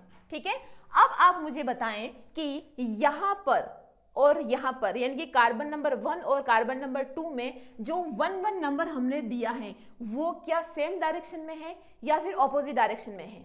Quickly answer me. यहाँ पर 1 नंबर और यहाँ पर भी 1 नंबर, ये दोनों सेम डायरेक्शन में है। कहाँ है? सेम डायरेक्शन में। और यहाँ पर ये 2 और ये 2 कहाँ है? इस वाली डायरेक्शन में। तो इस तरह के अरेंज को जिसमें 1 साइड एक तरफ और 2 साइड एक तरफ यानी कि साथ साथ में हो, उसे हम क्या बोलते हैं टुगेदर के लिए Z। आ गई बात समझ में? तो यहाँ पर हम क्या बोलेंगे कि ये हमारा जो आइसोमर है वो कौन सा है, Z आइसोमर। ओके, अगर हम बात करें E आइसोमर की, ये हमारा Z आइसोमर होगा। E आइसोमर के लिए आपको क्या करना पड़ेगा, सिंपली आपको कुछ भी नहीं करना है, यहां से इस वाले आयोडीन को नीचे लेके आना है और इस CH3 को ऊपर भेजना है। हमारी मर्जी हम CH3 को नीचे रखें, हमारी मर्जी हम CH3 को ऊपर रखें, हमारे ऊपर कोई रेस्ट्रिक्शन नहीं है कि हमें CH3 को नीचे की तरफ ही रखना है। अगर हमें E बनाना है तो हमें इस 2 को ऊपर भेजना पड़ेगा, तभी तो आपका 2 और 2 ऑपोजिट डायरेक्शन में और 1 ऑपोजिट डायरेक्शन में होगा। और जो ऑपोजिट डायरेक्शन में होते हैं उनको हम क्या बोलते हैं, ई बोलते हैं। आ गई बात समझ में? तो इसको हम वापस लिख लेंगे एक बार। इधर देखें, ये आपका कार्बन डबल बॉन्ड कार्बन है, इधर और इधर ये नंबर 1 कार्बन है, ये नंबर 2 कार्बन है। यहाँ पर आपका ब्रोमो जुड़ा हुआ है, यहाँ पर आपका क्लोरो जुड़ा हुआ है, यहाँ पर आपका मैंने बोला है CH3 जोड़ देंगे और यहाँ पर हम क्या जोड़ देंगे, आयोडो जोड़ देंगे। ठीक है, अब अगर वापस नंबरिंग करेंगे तो सिंपल है, सिंपल, ये हमारा फर्स्ट नंबर है, ये हमारा सेकेंड नंबर है। ठीक है, according to their atomic number. यहाँ पर ये फर्स्ट नंबर है और ये क्या है, सेकेंड नंबर है। ठीक है, तो अब आप मुझे बताएं कि क्या इस नीचे वाली डायरेक्शन में 2 के पास 2 है क्या? क्या 2 के साथ में 2 है? नहीं है। 2 के साथ में क्या है? 1 है। तो अगर इस तरह का अरेंजमेंट है, या फिर इसको ऐसे समझ लो कि इस कार्बन से जुड़ा हुआ जो एटम है उसको हमने 2 नंबर दिया है, और इस कार्बन से जो जुड़ा हुआ एटम है 2 नंबर वाला, वो एक दूसरे के ऑपोजिट डायरेक्शन में है, और यहाँ पर भी 1 1 क्या है? एक दूसरे के ऑपोजिट डायरेक्शन में। तो जब आपके एटॉमिक नंबर वाले एटम एक दूसरे से ऑपोजिट डायरेक्शन में होते हैं तो हम उसके लिए कौन सा आइसोमर यूज करते हैं? ई। तो इसमें हम क्या लिखेंगे कि ये हमारा जो आइसोमर है वो कौन सा है? ई आइसोमर है। ठीक है बेटा, ये आपका 2 मार्क्स का क्वेश्चन आपके लास्ट ईयर के पेपर में आ रखा है। तो आप लोगों को सबसे पहले देखो, ई जेड में ई जो होता है वो ऑपोजिट के लिए होता है, जेड टुगेदर के लिए होता है, ये तो बात की बात है। अगर आपको IUPAC नाम से स्ट्रक्चर ही बनाना नहीं आया तो ई और जेड आपके किसी काम के नहीं है, भले ही आपको कितने ढंग से क्यों नहीं आते हो। आ गई बात समझ में? नेक्स्ट क्वेश्चन है आपका, give 2 isomer, give 2 isomer of, यहां पर देखो वापस IUPAC वाला नाम दे रखा है, 2-ब्यूटीन 1,4-डाइओइक एसिड। अब यहां पर आपको ये नहीं बोला है कि आइसोमर आपको ई और जेड बताना है या फिर सिस और ट्रांस बताना है। तो सबसे पहले हम क्या करेंगे, इस IUPAC वाले नाम को हम क्या करेंगे? स्ट्रक्चरली ड्रॉ करेंगे। उसके बाद में हम देखते हैं कि ई और जेड कॉन्फ़िगरेशन हमें वहां पर प्रेफरेंसली देना है या फिर सिस और ट्रांस देना है। तो यहाँ पर हमारा लिखा हुआ है 2-ब्यूटीन 1,4-डाइओइक एसिड। ब्यूटीन के लिए कितने कार्बन आएंगे हमारे? 4 कार्बन, मैथ, एथ, प्रोप एंड ब्यूट। ठीक है, अब ब्यूट में ब्यूटीन है यानी कि डबल बॉन्ड की बात हो रही है, और हम हमेशा ये चीज देखते हैं कि जब भी हम आइसोमर या फिर समावयवी की बात करते हैं हम कार्बन के बाद डबल बॉन्ड लगा के कार्बन पहले ही लिख देते हैं। आ गई बात समझ में? अब यहां पर लिखा हुआ है कि 2-ब्यूटीन, यानी कि इसको मैं 2 बोल दूं, इसको मैं 3 बोल दूं, क्योंकि 2 के बाद ही डबल बॉन्ड है, तो इसको हमने क्या बोल दिया? 2-ब्यूटीन। ओके, फिर है 1,4-डाइओइक एसिड। अब आप मुझे बताएं ओइक एसिड का क्या फॉर्मूला होता है? क्विकली रिमाइंड करें। कार्बोक्सिलिक एसिड का फॉर्मूला क्या होता है? वही ओइक एसिड का फॉर्मूला होगा। So what is the formula of carboxylic acid? COOH। ये किसका फॉर्मूला है? आपका कार्बोक्सिलिक एसिड का। ठीक है, जिसे हम ओइक एसिड भी बोलते हैं। ओके, तो सबसे पहले हमें बोला गया है कि नंबर 1 एंड नंबर 4 पोजीशन के ऊपर आपके ओइक एसिड जुड़े हुए। तो यहां पर इस कार्बन से क्या मैं COOH ग्रुप को अटैच कर दूं, और इस कार्बन से क्या मैं इधर COOH ग्रुप को अटैच कर दूं? अब आप लोग मुझे बताएं, इस कार्बन को मैंने दिया है कार्बन नंबर 1, ये कार्बन 2, ये कार्बन 3 एंड ये कार्बन नंबर कौन सा हो गया मेरा? 4। तो मैथ, एथ, प्रोप एंड ब्यूट, और क्योंकि आपका डबल बॉन्ड है तो ये क्या आ गया? ब्यूटीन आ गया। और डबल बॉन्ड कहां पर है? दूसरे नंबर वाले कार्बन के पास में। तो यहां पर डबल बॉन्ड कहां है? सेकंड नंबर वाले कार्बन के पास में। अगेन 1 एंड 4 पोजीशन के ऊपर 2 ओइक एसिड जुड़े हुए हैं, तो नंबर 1 एंड नंबर 4 पोजीशन पे आपके क्या जुड़े हुए हैं? 2 ओइक एसिड जुड़े हुए हैं। अब जैसा कि मैंने आप लोगों को बार बार बताया है कि हमारी जो कार्बन की वैलेंसीज होती हैं वो 4 होती हैं। पहली वैलेंसी इस वाले COOH ग्रुप ने कंप्लीट कर ली, दूसरी वैलेंसी जो है यहाँ पर डबल बॉन्ड ने, और तीसरी भी आपके एक सिंगल बॉन्ड ने कंप्लीट कर ली। चौथी वैलेंसी जो आपकी बची हुई है वो क्या होगी? हाइड्रोजन। यहाँ पर भी जो चौथी वैलेंसी है वो क्या है? आपकी हाइड्रोजन। आ गई बात समझ में? यहां पर आप लोगों ने ये IUPAC नाम के अकॉर्डिंग इसका स्ट्रक्चर ड्रॉ कर लिया है। अब आप लोगों को यहां पर क्या कॉमन दिख रहा है? अगर आप देखेंगे तो कार्बन 2 के पास में COOH है और हाइड्रोजन है, as it is carbon number 3 के पास में भी एक हाइड्रोजन है और 2 COOH, यानी कि एक हाइड्रोजन और एक COOH ग्रुप है। तो क्या इस वाले कार्बन और इस वाले कार्बन के पास में सेम एटम है? यस। क्यों? क्योंकि अगर आप लोगों ने इसका स्ट्रक्चर ड्रॉ किया है तो अकॉर्डिंग टू आवर स्ट्रक्चर इनका जो आइसोमेरिज्म है वो सिस एंड ट्रांस की तरफ जा रहा है। देखो हमारा जो ई और जेड है ये कब आता है? जब इस कार्बन से ये दोनों एटम अलग अलग हो और इस कार्बन से भी ये दोनों एटम अलग अलग हो। आप वापस एक बार इस वाले क्वेश्चन में देखेंगे जो हमारा पीछे वाला क्वेश्चन था, इस वाले कार्बन और इस वाले कार्बन से ये दोनों अलग हैं और ये दोनों अलग हैं, इसलिए हमने इनको इनके एटॉमिक नंबर के हिसाब से अरेंज किया। ठीक है। लेकिन अगर हम बात करें हमारे यहाँ पर, तो यहाँ पर भी COOH है, यहाँ पर भी है, यहाँ पर भी हाइड्रोजन है और इधर भी क्या है, हाइड्रोजन है। तो ऐसे अरेंजमेंट के लिए हम EZ का जो भी नॉमेनक्लेचर है वो नहीं लिख के हम क्या लिखते हैं, सिस एंड ट्रांस। हम क्या लिखेंगे, सिस एंड ट्रांस। E और Z हम नहीं लिखेंगे, ठीक है। और सिस और ट्रांस को आप लोग बहुत ढंग से जानते होंगे कि हम कैसे पढ़ते हैं बेटा। सिस जो होता है हमारा सेम साइड के लिए होता है और ट्रांस ऑपोजिट के लिए होता है। सिस किसके लिए है, सेम साइड के लिए, और जो आपका ट्रांस है ये किसके लिए है, ऑपोजिट साइड के लिए, ठीक है।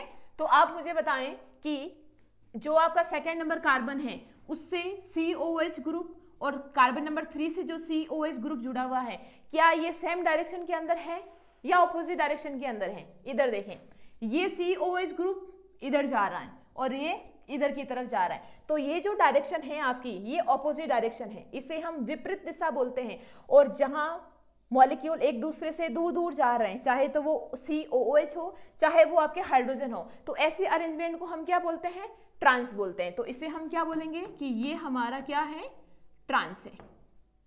आ गई बात समझ में। और अगर सिस की बात करें तो हम इसे कैसे अरेंज करेंगे, सिस के लिए हम इसमें लिखेंगे कार्बन, डबल बॉन्ड कार्बन, यहां हमारा COOH ग्रुप है,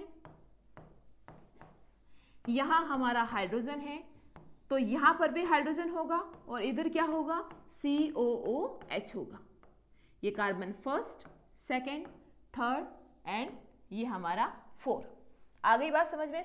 अब यहां पर आप मुझे बताएंगे कि आपके जो COOH ग्रुप और जो COH ग्रुप है क्या ये ऑपोजिट डायरेक्शन में है, no, these are not in opposite direction, these are arranged in the same direction, in the same way, that's why these arrangement are known as cis। तो इसको हम क्या लिखेंगे, सिस आइसोमर। क्या लिख दिया हमने इसको, सिस आइसोमर।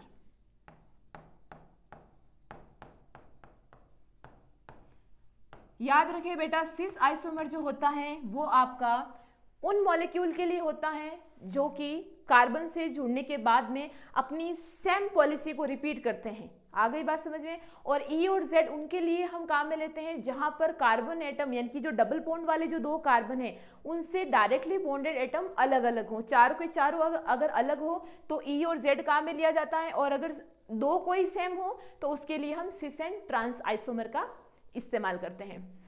अब यहाँ पर तो हम छोटे छोटे क्वेश्चंस बस स्पीड के साथ में पढ़ रहे हैं क्योंकि आपके एग्जाम बहुत ही नज़दीक हैं, तो इस वजह से हम रिवाइज इनको फटाफट कर रहे हैं। लेकिन अगर आप लोगों को फर्स्ट सेमेस्टर के एग्जाम होने के बाद में सेकंड सेमेस्टर के नोट्स चाहिए, सेकंड सेमेस्टर की आपको ऑनलाइन क्लासेज चाहिए, physics, maths, chemistry, biology, zoology, botany सभी की सभी क्लासें हमारे 12+ के ऐप के ऊपर अवेलेबल हैं। आप हमारा कोर्स जो है वो 599 रुपीज़ के अंदर है, वो परचेज कर सकते हैं ईजिली। आप लोगों को पढ़ने में इजी रहेगा, नोट्स बनाने में इजी रहेगा, Hindi and English dual language का वहां पर यूज किया गया है। सो आप लोग परचेज करें और अपनी पढ़ाई को बहुत ही स्पीड के साथ में पढ़ें, ठीक है। नेक्स्ट क्वेश्चन है हमारा, गिव R और S configuration in following structure.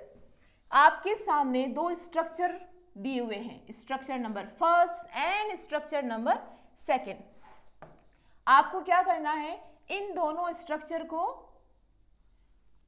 क्या करना है, आपको R और S कॉन्फ़िगरेशन क्या है वो आपको बताना है। अब R और S से क्या मतलब है, पहले तो इधर देख लो। R का मतलब होता है रेक्टस, जिसे हम बोलते हैं क्लॉकवाइज रोटेशन। क्या बोलेंगे बेटा, क्लॉकवाइज रोटेशन, यानी कि दक्षिणावर्त घूर्णन। क्या है ये आपका, दक्षिणावर्त घूर्णन, ठीक है। अगर S की बात करें तो S है आपका सिनिस्टर। S क्या है आपका, सिनिस्टर, और सिनिस्टर का मतलब होता है anti clockwise rotation.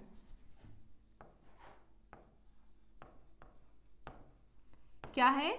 Anti clockwise rotation, जिसे हिंदी में बोला जाता है वामावर्त घूर्णन, यानी कि घड़ी की विपरीत दिशा। आ गई बात समझ में? अब आर और एस का यहां से क्या मतलब? आप तो सबसे पहले मुझे मेरे इस क्वेश्चन का आंसर दें कि ये जो हमने इस तरह का स्ट्रक्चर बना रखा है, इसको हम कौन सा प्रोजेक्शन बोलते हैं? विच प्रोजेक्शन इज दिस? ये कौन सा प्रोजेक्शन है? कौन सा प्रक्षेपण है ये? इस तरह का जो मॉलिक्यूल का या जो एटम का अरेंजमेंट होता है उसको आप कौन सा प्रोजेक्शन बोलते हैं? अगर आपने स्टीरियोकेमिस्ट्री पढ़ी होगी तो आपको जरूर पता होगा कि इस तरह जो क्रॉस होते हैं, बॉन्ड का जो क्रॉस सेक्शन होता है उसको हम क्या बोलते हैं? ये हमारा फिशर प्रोजेक्शन है। आप लोगों को अगर याद हो तो इस तरह की अरेंजमेंट को हम क्या बोलते हैं? फिशर प्रोजेक्शन बोलते हैं, जहां पर आपके दोनों बॉन्ड एक दूसरे को क्रॉस ओवर कर रहे हैं। इस वाली पोजीशन पर यहाँ पर क्या है? आपका एक कार्बन एटम है। ये ऐसा ही नहीं है, यहाँ पर कार्बन एटम है। अच्छा, कार्बन एटम है तो आप मुझे ये बताएं कि क्या ये कार्बन एटम कायरल कार्बन है? इज इट कायरल कार्बन और not? Of course yes. Why? क्योंकि इस कार्बन से जो चारों वैलेंसी जुड़ी हुई हैं वो अलग अलग है। Hydrogen, chlorine, NH2 and bromide क्या है? अलग अलग है। इसीलिए ये वाला जो हमारा कार्बन है ये एसिमेट्रिक कार्बन या फिर कायरल कार्बन है। हमें अभी कायरल कार्बन से मतलब नहीं है, हमें तो ये देखना है कि यहाँ पर हमारा R और S क्या है। ये कौन सा प्रोजेक्शन है आपका? Fisher projection.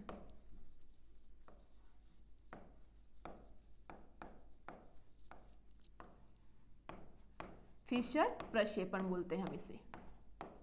आ गई बात समझ में? अब हमें इन दोनों में कौन R है और कौन S है ये फटाफट से बताना है। तो मैंने अभी आप लोगों को बताया है कि R वो है जो कि क्लॉकवाइज रोटेशन को बताता है और S वो है जो कि एंटी क्लॉकवाइज रोटेशन को बताता है। अब what is clockwise, what is anti clockwise, हमारे इन स्ट्रक्चर के अंदर इनका क्या काम है, आइए समझिए।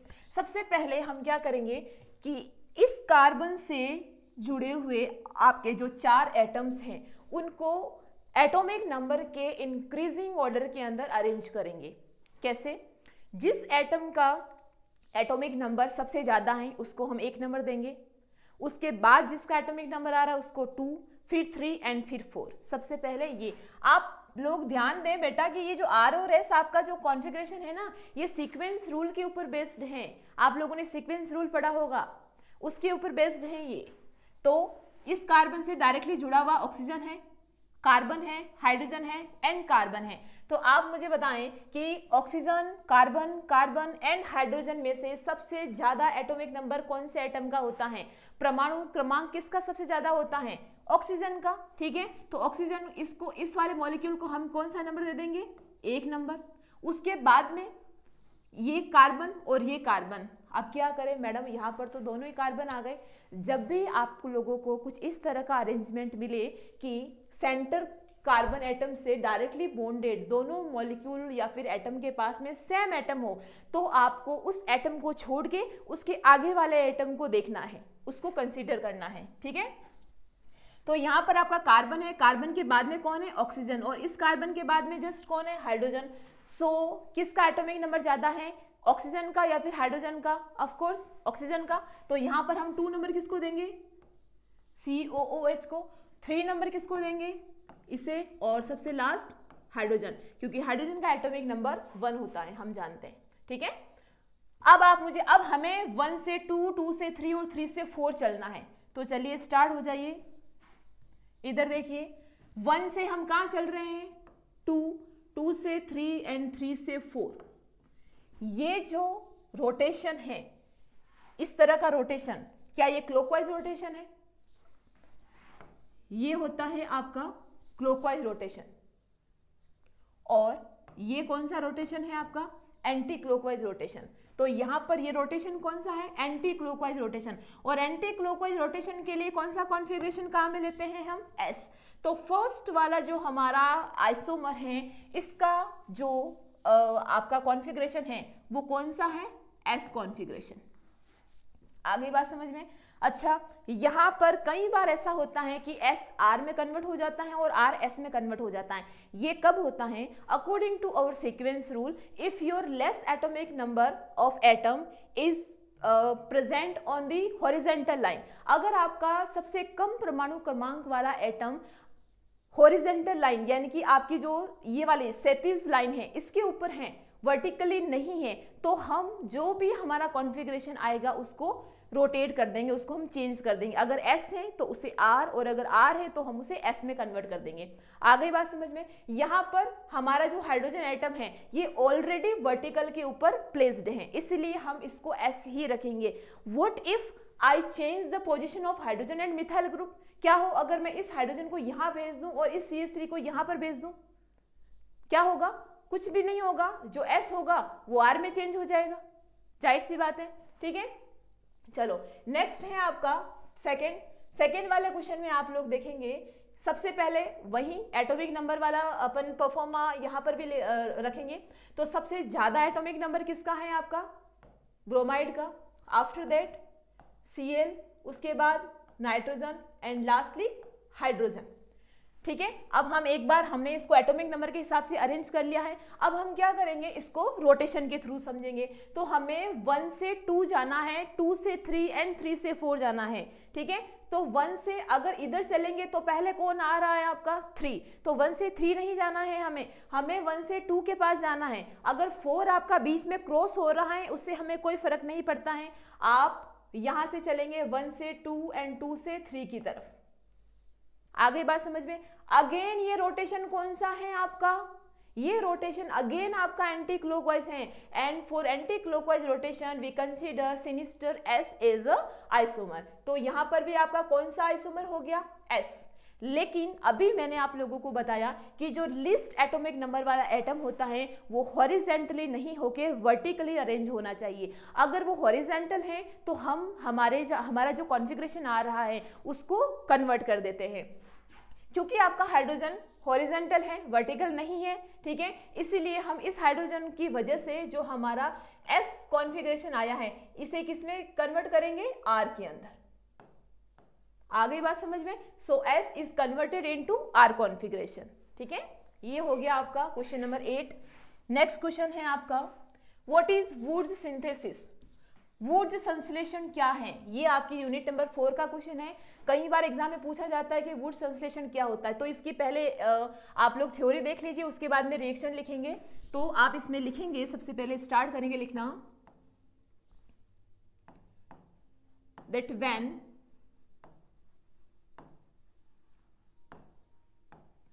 alkyl halide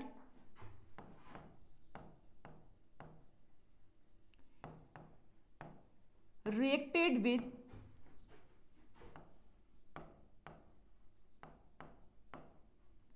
sodium metal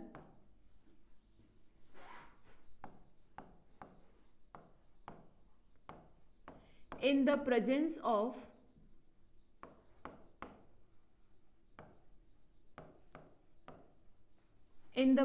of dry ether, then as a product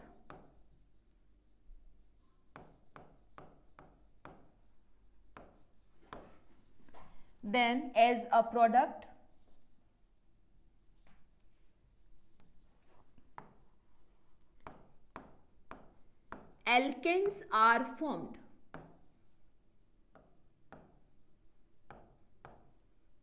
क्या कह रहा है आपका वुड सिंथेसिस? वुड्स सिंथेसिस आपको बेसिकली ये बताना चाह रहा है कि जब आप किसी भी एल्किल हैलाइड की रिएक्शन किसी सोडियम मेटल के साथ में करवाते हो, किसकी उपस्थिति में? ड्राई ईथर की उपस्थिति में, यानी कि शुष्क ईथर की उपस्थिति में करवाते हो, तब वो आपका रिएक्शन करके किस में कन्वर्ट हो जाता है? एल्केन के अंदर। आ गई बात समझ में? यहां पर हम क्या करेंगे, एक रिएक्शन लिखेंगे, इसकी रिएक्शन लिखेंगे आप। सबसे पहले एल्किल हैलाइड 2R, कोई भी हेलोजन ले लो। मैंने यहाँ पर अभी एक हम जनरल रिएक्शन की बात कर रहे हैं, हेलोजन की जगह मैंने क्या लिख लिया है? X लिख लिया है। किसके साथ रिएक्शन करा रहे हैं हम? इसकी सोडियम मेटल के साथ में। यहाँ पर हमने सोडियम लिख लिया, किसकी प्रेजेंस में हो रही है हमारी रिएक्शन? ड्राई ईथर की प्रेजेंस में। तो यहां पर हमने ड्राई ईथर लिख लिया। क्या प्रोडक्ट बन रहा है हमारा? एल्केन बन रहा है, तो R और R बन गया, और साथ में साइड प्रोडक्ट क्या निकल गया आपका? 2NaX। आगे बात समझ में? रिएक्शन आपकी बैलेंस है, इधर भी 2 R ग्रुप है, इधर भी 2 R है, इधर 2 हेलोजन है और 2 ही सोडियम है, तो यहाँ पर 2 हेलोजन, 2 सोडियम एंड 2 हेलोजन है। ओके, अब हम इसको हेलोजन को कंसीडर करते हुए इसको हम करेंगे। इधर देखिए 2 R को हमने, एक मिनट, इधर देखें R को मैंने मान लिया CH3, ठीक है, और हेलोजन को मैंने मान लिया I, तो ये मेरा क्या हो गया? मिथाइल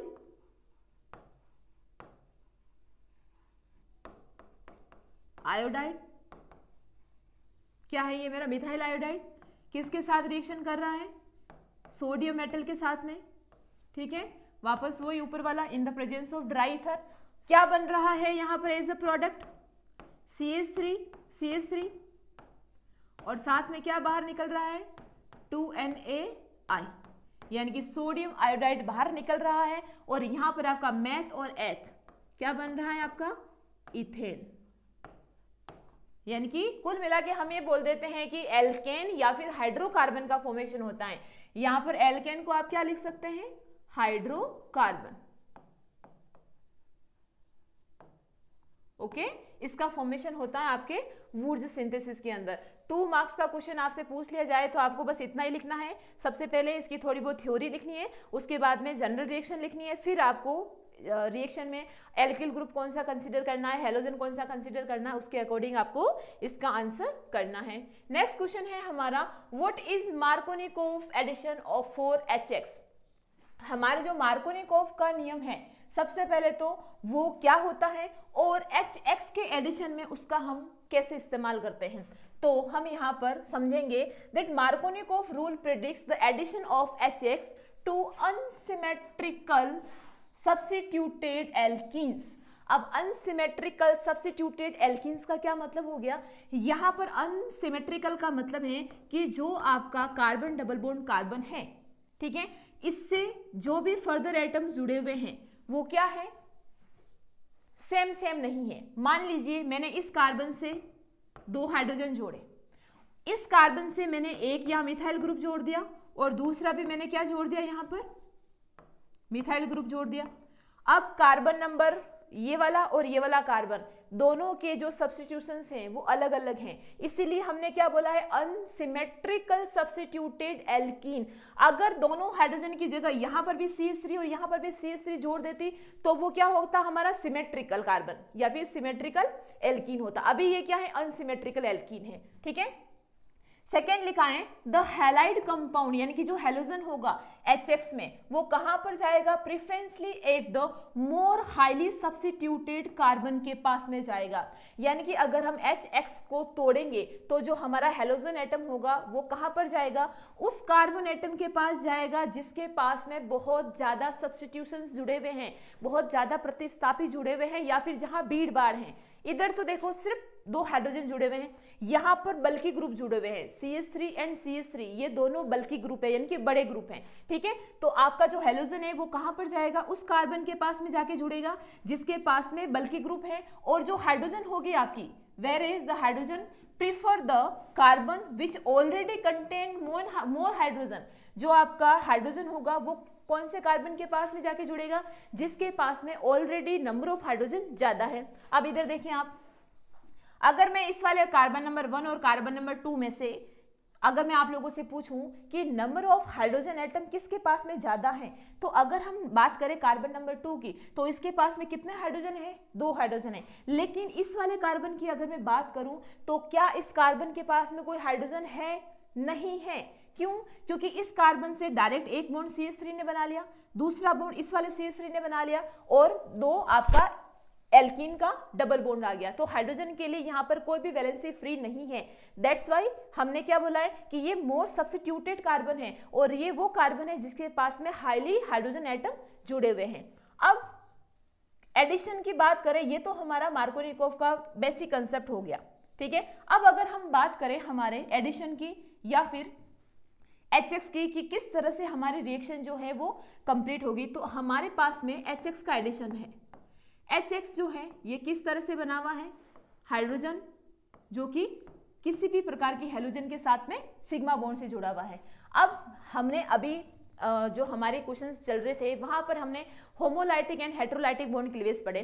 तो हमने हेट्रोलाइटिक बॉन्ड क्लीवेज में क्या पढ़ा कि मोर इलेक्ट्रोनेगेटिव वाला जो एटम होता है वो लेस इलेक्ट्रोनेगेटिव एटम के बॉन्ड के इलेक्ट्रॉनों को अपनी तरफ स्ट्रांगली खींच लेता है और खुद इलेक्ट्रॉनिकली रिच बन जाता है और उसे इलेक्ट्रॉनिकली डेफिशिएंट बना देता है। तो यहाँ पर अगर हम बॉन्ड का क्लीवेज करवाएंगे तो जो आपका हैलोजन है, मान लीजिए मैंने X की जगह Cl ले लिया, ये क्लोरीन क्या करेगा, बॉन्ड के दोनों इलेक्ट्रॉनों को अपने पास ले जाएगा। तो ओवरऑल जो आपका यहाँ पर बॉन्ड क्लीवेज हुआ है वो हेट्रोलाइटिक बॉन्ड क्लीवेज हुआ है और उस हेट्रोलाइटिक बॉन्ड क्लीवेज से आपके पास में क्या आई है, आयनिक स्पीसीज आई है, जिसमें एक के ऊपर क्या है पॉजिटिव चार्ज है और दूसरे के ऊपर क्या है नेगेटिव चार्ज है। आगे बात समझ में, यानी कि हम ये कह सकते हैं कि हमारा जो H+ है ये एज इलेक्ट्रोफाइल काम करेगा और जो हमारा Cl- है ये एज न्यूक्लियोफाइल काम करेगा।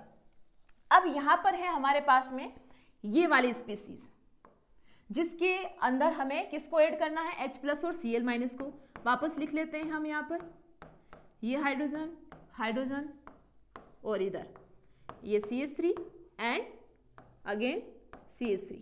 अब देखो H+ और Cl- को अटैक करवाने के लिए हमें यहाँ पर भी तो बॉन्ड को तोड़ना पड़ेगा। यस, बॉन्ड को तोड़ना पड़ेगा। अब बॉन्ड की जो ब्रेकिंग होगी वो किस तरह से होगी, हम ये कह रहे हैं कि इस कार्बन के पास में क्योंकि नंबर ऑफ हाइड्रोजन ज्यादा है तो ये वाला हाइड्रोजन यहाँ पर आके अटैक करेगा। अब ये हाइड्रोजन खुद क्या है, इलेक्ट्रॉनिकली डेफिशिएंट है, इसके पास में इलेक्ट्रॉनों की कमी है। तो इस कार्बन के पास इलेक्ट्रॉन ज्यादा होंगे तभी तो ये यहाँ पर आके अटैक करेगा। तो हम क्या कर रहे हैं, यहाँ पर बॉन्ड का क्लीवेज करवा रहे हैं। यहाँ पर भी कैसा क्लीवेज करवाएंगे, हम हेट्रोलाइटिक बॉन्ड क्लीवेज करवाएंगे और इस बॉन्ड के दोनों इलेक्ट्रॉन कहाँ चले जाएंगे, इस वाले कार्बन के ऊपर। तो यहाँ पर जो आपका बॉन्ड क्लीवेज हुआ है वो किस तरह से हो गया,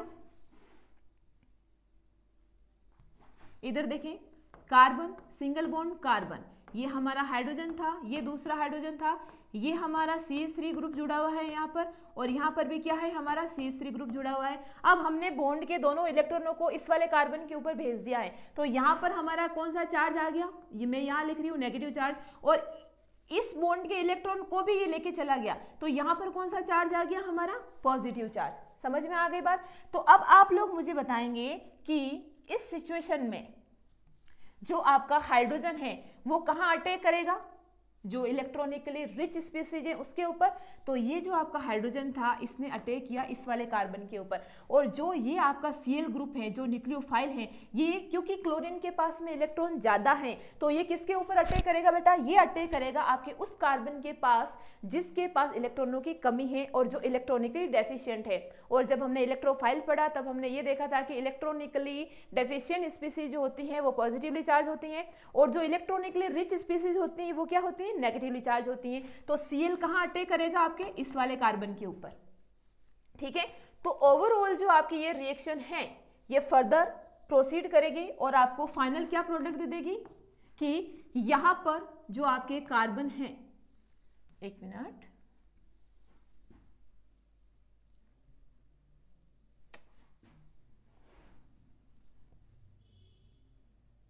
ओके, यहां पर देखें अगर हम फाइनल प्रोडक्ट की बात करें तो कार्बन सिंगल बॉन्ड कार्बन, ठीक है, यहां पर दो हाइड्रोजन ऑलरेडी थी, एक हाइड्रोजन और आके जुड़ गई, तो यहां पर कितने नंबर ऑफ हाइड्रोजन हो गई, 3।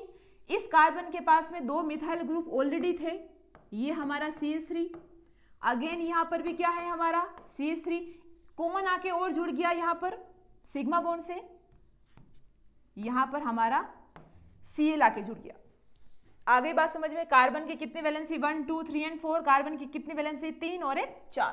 तो ये हमारा फाइनल प्रोडक्ट बना है according to Markovnikov rule. Markovnikov rule जो होता है उसमें सबसे स्टार पॉइंट क्या लगाना है कि इसमें हेट्रोलाइटिक बॉन्ड क्लीवेज होता है। कौन सा बॉन्ड क्लीवेज होगा, heterolytic bond cleavage, remember it.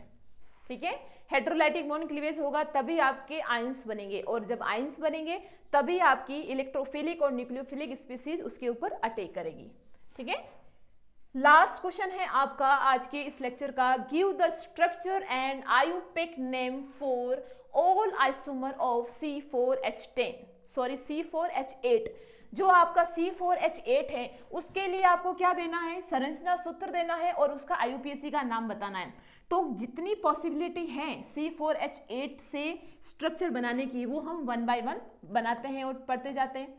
सबसे पहले हम देख रहे हैं कि हमारे कार्बन की संख्या कितनी है, नंबर ऑफ कार्बन एटम कितने हैं बेटा, यहाँ पर नंबर ऑफ कार्बन एटम है आपके यहाँ पर 4। ठीक है, तो 4 कार्बन को हम पहले लिख लेंगे, carbon first, carbon second, carbon third, carbon 4, easy going. उसके बाद में हाइड्रोजन, नंबर ऑफ हाइड्रोजन कितनी है 8, तो नंबर ऑफ 8 हाइड्रोजन है। तो यहां पर मैं एक नंबर ऑफ हाइड्रोजन को हम देखेंगे, ये हमारी फर्स्ट हाइड्रोजन, सेकेंड हाइड्रोजन, ये हो गई थर्ड हाइड्रोजन, ये 4, ये 5, ये 6, ये 7। अब अगर मैं यहां पर 3 हाइड्रोजन ऐड कर देती हूं तो कितनी हो जाएगी, 8, 9 एंड 10 हो जाएगी, जबकि हमारे पास हाइड्रोजन, नंबर ऑफ हाइड्रोजन कितनी है 8 है। तो हम क्या करेंगे, हाइड्रोजन को कम कर देंगे और एक डबल बॉन्ड लगा देंगे। तो हमने यहाँ पर क्या किया है, एक हाइड्रोजन को हमने यहाँ से कम कर दिया, एक हाइड्रोजन को हमने यहाँ से कम कर दिया और यहाँ पर हमने क्या लगा दिया, डबल बॉन्ड लगा दिया। अब देखो यहाँ डबल बॉन्ड लगाने के बाद में इस कार्बन की वैलेंसी देखो 1 2 3 4 5 हो गई। तो क्या इस कार्बन की, किसी भी कार्बन की वैलेंसी 5 होती है क्या, बिल्कुल भी नहीं, कार्बन की वैलेंसी 4 ही होती है। तो यहाँ से हम क्या करेंगे, इस हाइड्रोजन को हटा देंगे। अब देखो इस कार्बन की वैलेंसी 1 2 3 एंड 4, इसकी 1 2 3 एंड ये 4, तो यहाँ पर हाइड्रोजन आ गया और यहाँ पर भी क्या आ गया, आपका हाइड्रोजन आ गया। अब देखो नंबर ऑफ कार्बन कितने हैं, 1 2 3 एंड 4, 4 आपके कार्बन है। नंबर ऑफ हाइड्रोजन कितने हैं, 1 2 3 4 5 6 7 एंड 8। ठीक है, तो अगर अब हम इसकी नंबरिंग करें तो कैसे करेंगे, सबसे पहले जो हमारा डबल बॉन्ड है इधर से स्टार्ट करेंगे। तो ये कार्बन नंबर 1, ये कार्बन नंबर 2, ये कार्बन नंबर 3 एंड ये 4।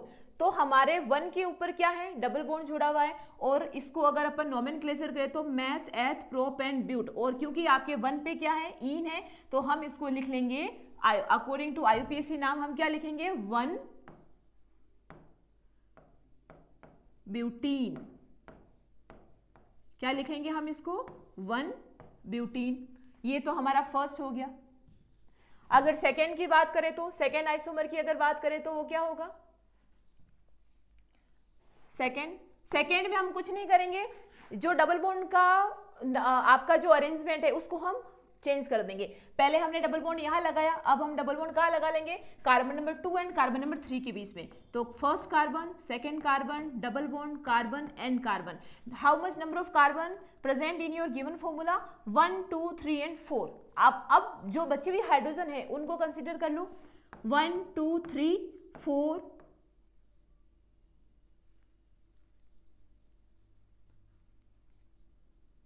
4 5 6 7 एंड 8, 1 2 3 4 5 6 7 एंड 8। अब आराम से देख लेंगे सभी कार्बन की वैलेंसी एकदम इक्वल है और कंप्लीट है। इस अरेंजमेंट को हम क्या बोलेंगे, मैथ, एथ, प्रोप एंड ब्यूट। और अगर हम ब्यूटीन की पोजीशन देखेंगे तो क्या होगा, चाहे इधर से नंबरिंग करो चाहे इधर से करो बराबर है, क्योंकि मिड वाले जो कार्बन है उनके पास में क्या है, आपका डबल बॉन्ड है। तो number 1, number 2, number 3 and number 4 अगर अपन लगाएं तो इसका आईयूपीएसी नाम क्या हो जाएगा आपका, 2 ब्यूटीन। क्या हो जाएगा, 2 ब्यूटीन हो जाएगा। ठीक है, अब हम क्या कर सकते हैं, अगर इस वाले डबल बॉन्ड को यहां पर लेके आए तो वापस वो स्ट्रक्चर बन जाएगा जो हमने ऊपर बनाया है। तो इसका लास्ट एंड थर्ड स्ट्रक्चर आपका क्या बनेगा उसको आप देख लेंगे। सबसे लास्ट आपका बनेगा CH3, single bond carbon, double bond CH2 and again यहां पर CH3। सबसे पहले number of carbon atom calculate करेंगे, 1 2 3 एंड 4। कार्बन की संख्या कितनी है आपके यहाँ पर, 4, हाइड्रोजन कितने हैं 3, 3 6 और 2 8, कितने हो गए 8। वैलेंसी देख लो 3 और 1 4, 2 3 और 4, 2 और 2 4, 3 और 1 4, सही है। अब यहाँ पर नोमेनक्लेचर कैसे करेंगे कि अच्छा 1 यहाँ 1 इधर नहीं लगाएंगे, 1 इधर लगाएंगे, ठीक है। तो इसको एक बार मैं वापस बना देती हूँ, carbon CH3 single bond CH double bond CH2 और यहाँ पर हो गया आपका CH3,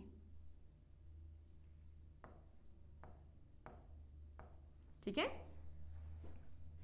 ये number 1 carbon, number 2 carbon and number 3 carbon. तो नंबर 2 कार्बन पे आपका क्या जुड़ा हुआ है, एक मिथाइल ग्रुप जुड़ा हुआ है, तो हम क्या लिखेंगे 2 मिथाइल, और 1 पे क्या जुड़ा हुआ आपका इन, तो हम लिख लेंगे 2 मिथाइल मैथ एथेन प्रोपीन, ठीक है। ये क्या हो गया आपका IUPAC नाम हो गया इसका, जिसका मॉलिक्यूलर फॉर्मूला है C4H8 और ये इसका स्ट्रक्चर है और ये इसका IUPAC नाम है। इस तरह के क्वेश्चन भी आपसे एग्जाम में पूछे जा सकते हैं, so you have to concentrate on this kind of questions also, ठीक है। नेक्स्ट जो आपका लेक्चर आएगा इसके बाद में वो पार्ट बी के लिए आएगा, यही 3rd एंड 4th यूनिट के लिए। तो पढ़ते रहिए ऐसे ही, और हमारे चैनल को सब्सक्राइब कीजिए, अपने फ्रेंड्स के साथ में इसको शेयर कीजिए। और सेकेंड सेमेस्टर की क्लासें क्योंकि स्टार्ट हो चुकी हैं, तो जैसे ही आपके फर्स्ट सेमेस्टर के एग्जामिनेशन कंप्लीट होते हैं तो आप हमारा कोर्स परचेज कीजिए और कोर्स के साथ में पढ़ते रहिए। Thank you so much.